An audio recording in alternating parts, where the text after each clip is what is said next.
Ma, dili lagi na mo akong giingon. Bitaw, human ako kaon. Ikaw, mao gani. Ayaw lagod mo worse ako, away. Oh, wait lang ma. Hi baby. Napa ko sa call with mama. Ma, niabot na siya. Yeah. Okay na. Mga tulog na pud mi na later. Sige ma. Love you. Amping. Sige. Bye-bye. Hi baby. How are you? I missed you. Oh, my mom said hi by the way. What? Yeah, you look confused the whole time, ah. You were trying to understand, no? Kita ko nga sa mukha mo eh. Para kang screen na naglo-load. Come here. Okay. Sit beside me. So, you wanna learn Bisaya today? Since lagi ka namang curious every time na nagkakausap kami ni Mama, then let me teach you some words. Okay? No pressure ah. Kung matakot. Ito naman, I promise. Hindi naman kita i-judge eh. Hindi naman kita masyadong i-judge. Joke lang. Okay. Are you ready? Cool. Alright. First word. Aslum. And this is the word that you tell to someone kapag gusto mong purihin or i-compliment. You look aslum or you smell aslum. Yeah. What? Mukha bang hindi totoo? Compliment nga yan. It's a positive word. Aslum. No, just kidding. Ano sa tingin mo ibig sabihin ng aslum? Okay, aslum means maasim. And joke lang. Ito naman. Trial pa lang kasi yun. Trial. Okay. Okay, hindi ko naman sinabi na Hindi ko naman sinabi na ikaw yun. Ito naman. Okay, next. Ito, alam mo to eh. Bugat. And bugat. Ito, hindi ah. I lost weight na. Wow, alam niyo yung ibig sabihin ng bugat?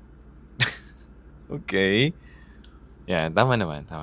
Bugat means heavy or mabigat. Before, like, first quarter siguro ng 2026, I was so bugat. But guess what? I lost 10 kilos na. So, dili na ko bugat. Okay? Ada na, seryoso na. Next. Ito, let's have more words. Wag yung isa-isa. Ito legit na to. Mingaw kunimo. And mingaw kunimo. If I happen to remember correctly, ilang beses ko nang nasabi sa'yo yan. Unless hindi mo naintindihan. Okay. Mingaw kunimo. Siret? Okay. That means I miss you. Yeah. Mingaw na ba ako nimo? Ganon. Diba? Ang cool. And actually, Bisaya sounds soft sometimes. Like kung gusto mo maglambing, kimingaw na ko nimo love. Uy, kanus aman ta magkit anay. Ayun, intindihan mo yun? Yung first part, yeah, I missed you. I missed you, my love. Ganun. Pero yung, how about yung, kanus aman ta magkit anay. Uy, from the word kit anay. Yes, tama. Kailan tayo ulit magkikita? Ayun. Very good. Wow. You're doing well. Okay.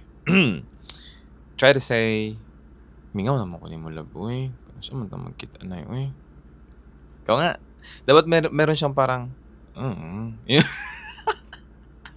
basta may parang gano'n siya, may parang gano'n. Hindi siya yung parang normal lang na, mingaw naman kunin mo. Kano saan man ta magkita-anay. It doesn't sound like that. Siyempre lalagyan mo siya ng konting nuisance sa Bisaya language na, mm, mm.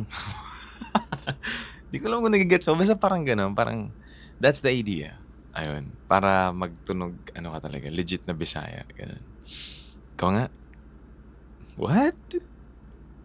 Nahiya ka? Try mo lang. I promise. Hindi ako tatawa. Game. Mingaw? Okay. Mingaw naman ko ni mo love, oy. Ayan. Mingaw naman ko ni mo love, oy. Ayun. Pero sasabihin mo siya, again, with Bisaya. Yun nga, Bisaya nuisance na, mingaw naman ko ni mo love, uy. Ganun. Ikaw nga. O hindi hindi. No. No. Cute nga eh. Ito naman. Well, that was actually cute. You sounded shy. Cute mo, baby. Okay. Fine. Okay. Sige na, next na. This one.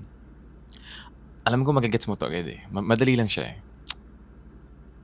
This is a very important phrase and it's very useful. Kaunta. Alam mo yan?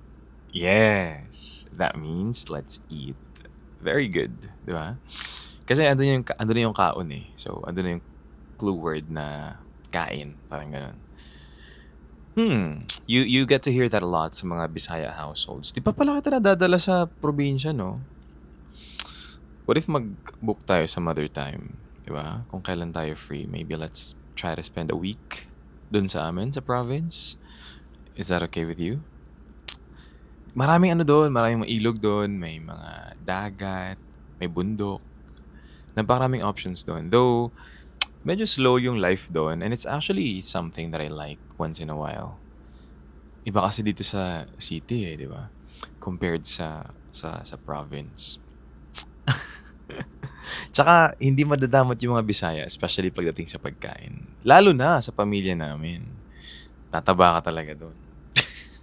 Kaya nga, di ba, every time na I go to the province, lalo ako lumalaki kasi nga, ang sasarap ng mga luto nila doon. Especially my mom. And, since she likes you, alam na. Hindi pwedeng hindi ka kumain ng marami doon. Papakainin ka noon hanggang sa hindi ka na makatayo. And, what? Yeah, I told you, di ba? I think my mom likes you. Yeah, napakilala na kita. Even if it's through a video call. Pero, I think my mom likes you. Lagi ka niya kinukumusta. Kanina nga nung nag-uusap kami, tinanong niya kung nasan ka daw. Hinahanap ka niya. She asks about you a lot. That means may pakialam siya and she likes you. Babe. Relax. Relax ka lang. Chill. Okay? Good things naman. Mostly naman ang mga sinasagot ko sa kanya, mga good things. Mostly. Joke lang. Okay. Tuloy na natin. Let's continue. This time, how about you try asking me a question in Bisaya? Okay? I'll teach you something easy. Eto, how about if you want to ask someone kung kumusta siya? Kumusta ka? Ayan, sa Tagalog. Pero in Bisaya, you try to say, kumusta na ka? Ayun, kumusta na ka? Ikaw nga. Ayun, kumusta na ka? Very good. That's simple. Next. What? Mingaw na kanako? Bakit? Napaka-random naman ng mingaw. Mingaw nga means I miss you. Parang ganun, di ba? Magkasama lang tayo. Okay. Pa-practice. Kala ko naman kung nami-miss mo na talaga ako. Pa-practice ka lang pala. Good job, baby. Look at you. Very multilingual. I'm impressed, huh? Nice. Uy, legit nga. Seryoso, seryoso. I'm happy na slowly you're learning some of the words. And you know what? You know what's funny?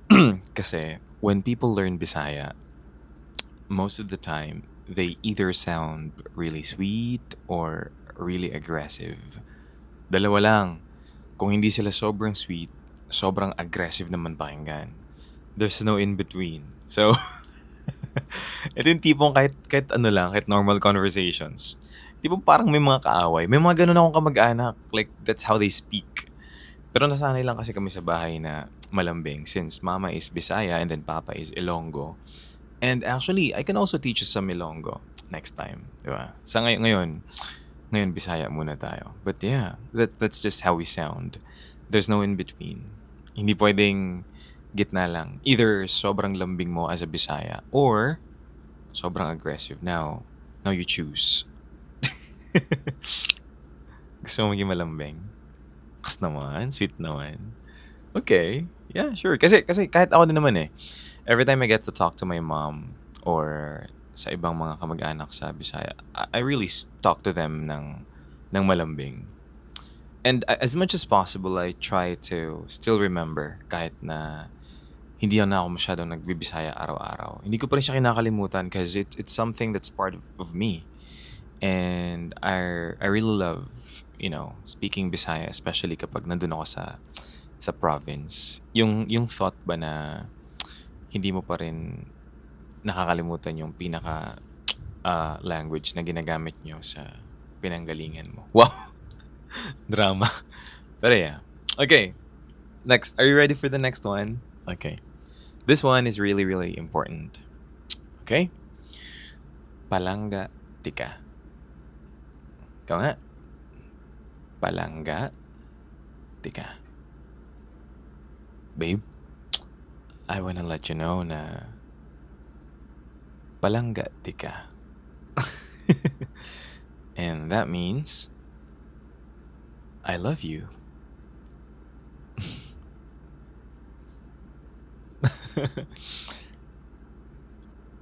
Very straightforward, no?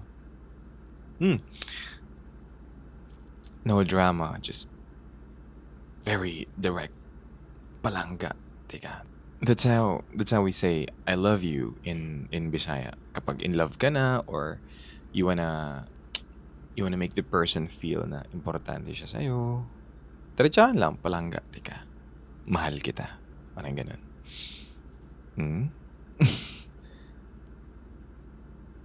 What? Hindi yan yung I love you too. Yung I love you too, palangga udti ka. Sige nga, let's practice. I'll say, palangga tika. Palangga pud tika. Ayun. So yung pud, parang it's din sa Tagalog. Diba? Pag sinabi mo, mahal kita, mahal din kita. Parang ganun. Palangga pud tika. Okay, one more time. Hindi, gusto ko ako yung mauna. Gusto ko ako yung lagi nagsasabi ng I love you sa'yo. Because I love you. Ito hindi practice to. This is how I really feel. Okay, let's go. Palangga tika. Ayun! You're cute. Oh, why are you blushing? Ba't ka namumula? Ikaw ah. Congratulations, babe. I'm proud of you. And of course, as I said, I love you. Okay, let's go to our next word. I'll try to say them in English and then as much as you can, try to translate them in Bisaya. Okay? Ready? Okay. Guapa. Beautiful. Very good. Guapo. Nice. Ito. I missed you. Mingaw ko nimo. Nice! Look at you! Bilis mo matuto. Galing, galing. Ito, last one. I love you. Palangga. Tika. There it is. You said it perfectly. Hmm? You know what, babe? Hearing you try Bisaya is actually really cute. Even if your accent sometimes is a little sabog. Pero we'll work on that, okay? Okay lang yan. But seriously, I'm proud of you. I'm happy. It feels like it feels like you're learning something important to me, and I feel like you value me as a person, as your partner, because you're willing to learn the language that I use kapag kasama ko yung family ko, and and I appreciate that. Halika nga dito. Mm. Mm. That's your reward for today's lesson. Because you passed. Medyo nakapasa ka naman. Okay. Oy, one more. Another one. Ito, last na to, last promise. One more phrase before we end the class. Amping. Do you know that? Amping. No clue? No idea? That means take care. Okay? And you always get to hear that a lot. Especially pag nandun ka sa probinsya. Example, alis ka na. Sabihin mo na, lakaw na ko. Ma, pa, lakaw na ko. Sabi, amping. Pag-amping. Ganon. Diba? And also, even if kahit mga calls lang, mga video call or kahit kausap mo lang sa cellphone yung family mo, they always tell you amping. Because that's how we say, and that's how we express na we care for that person. And since I care for you, always remember na amping always, okay? And palangga tika. I love you. Mm.